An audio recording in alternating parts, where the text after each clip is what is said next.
Today is Friday, February 27th, 2026. The time is 7:24 p.m. Eastern. Welcome to Geopolitical Updates from AGI Era. A critical escalation has occurred along the volatile border between Pakistan and Afghanistan, as Pakistan's defense minister declared the nation is now in open war with its neighbor, following recent cross-border strikes. This declaration marks a significant worsening of tensions that have simmered for months, culminating in direct military actions and counterclaims of casualties from both sides.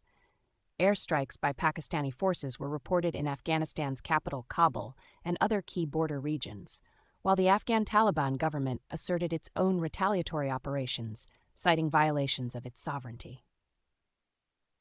Turning our attention to other significant developments. President Trump has expressed considerable dissatisfaction with Iran's posture after the latest rounds of nuclear program discussions, though a decision regarding further action remains pending. Meanwhile, in a move impacting the burgeoning artificial intelligence sector, President Trump has directed government agencies to cease utilizing services from Anthropic, a decision stemming from a disagreement between the AI company's leadership and the Ministry of Defense. In a separate development in the Middle East, aid organizations operating in Gaza and the West Bank received a temporary reprieve. An Israeli court has paused a new law that threatened to shut down dozens of these vital humanitarian groups, offering a brief lifeline for their operations.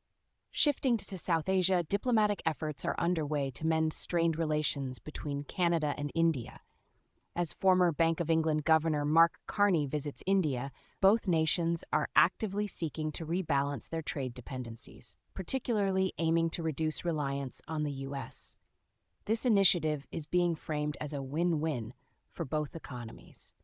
Tragically, the conflict in Eastern Europe continues to claim lives from beyond the immediate belligerents. A Ghanaian minister confirmed that at least 55 Ghanaians have been killed in the Russia-Ukraine war, marking the highest reported casualties from a single African nation in that ongoing conflict.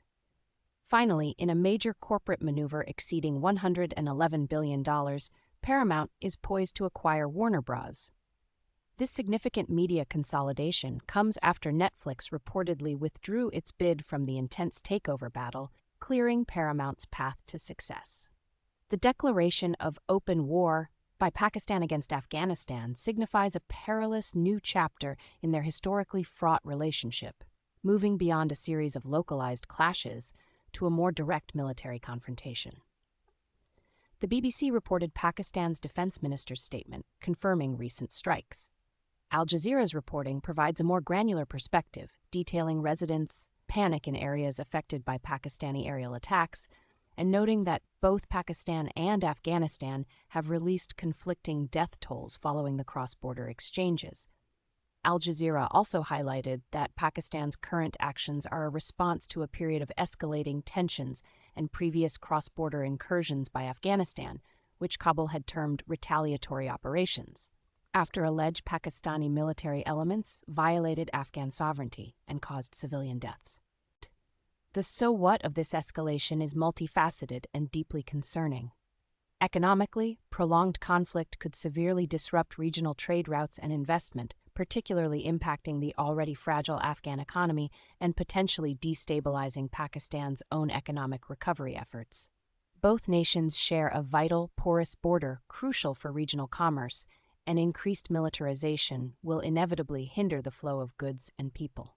From a power dynamics standpoint, this open conflict risks drawing in regional actors, potentially leading to proxy engagements that further complicate an already complex geopolitical landscape.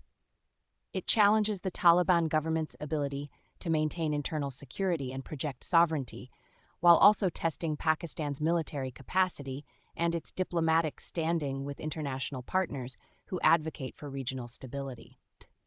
The long-term strategic consequences are particularly dire. A full-scale war could lead to a significant humanitarian crisis, generating new waves of refugees and exacerbating existing internal displacement.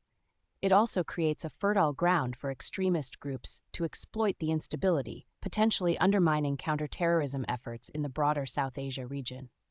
the lack of a clear, internationally recognized conflict resolution mechanism between the two nations, coupled with the differing narratives on the origins of the recent hostilities, makes a rapid de-escalation challenging. This open war declaration essentially formalizes a period of intense hostility, shifting the dynamic from border skirmishes to direct state-on-state confrontation, with profound implications for regional stability and global security.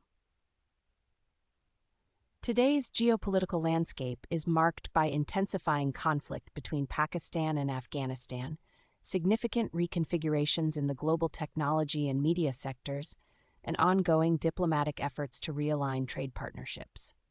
For your watch list over the next 24 hours, monitor for any official statements from the UN Security Council or major international powers regarding the Pakistan-Afghanistan conflict, particularly focusing on calls for immediate ceasefire or mediation attempts.